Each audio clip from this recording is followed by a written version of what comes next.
बिस्मिल्लाहिर्रहमानिर्रहीम। Hello and अस्सलाम वालेकुम।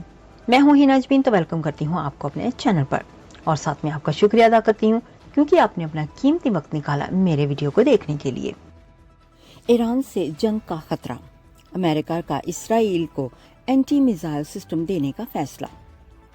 मशरकी वस्ते में बढ़ती कशीदगी के तनाजुर में ईरान और इसराइल के दरमियान बाकायदा जंग का खतरा मौजूद है और अमेरिका इसराइल के खिलाफ के लिए खेलकर सामने आ गया है।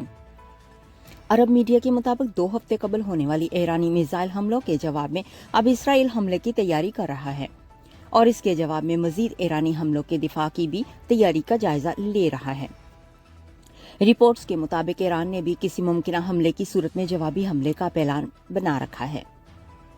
इसी जवाबी हमले से इसराइल को बचाने और उसके दफा के लिए अमेरिका ने इसराइल को एंटी मिसाइल डिफेंस सिस्टम देने का फैसला किया है, जो terminal high elevated area defence कहलाता है।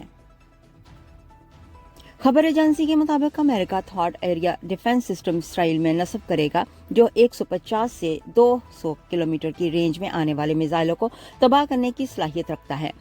अमेरिकी फौजी जदीद मिसाइल डिफेंस सिस्टम को इसराइली सरजमीन पर ऑपरेट करेंगे। जाने से पहले अगर आपने मेरे चैनल को अभी तक सब्सक्राइब नहीं किया तो प्लीज काइंडली कर लीजिएगा और जी हाँ, अपना बहुत सा ख्याल रखिएगा, हमेशा खुश रहिएगा। नेक्स्ट वीडियो तक के लिए मुझे इजाजत दीजिएगा। अल्लाह हाफिज।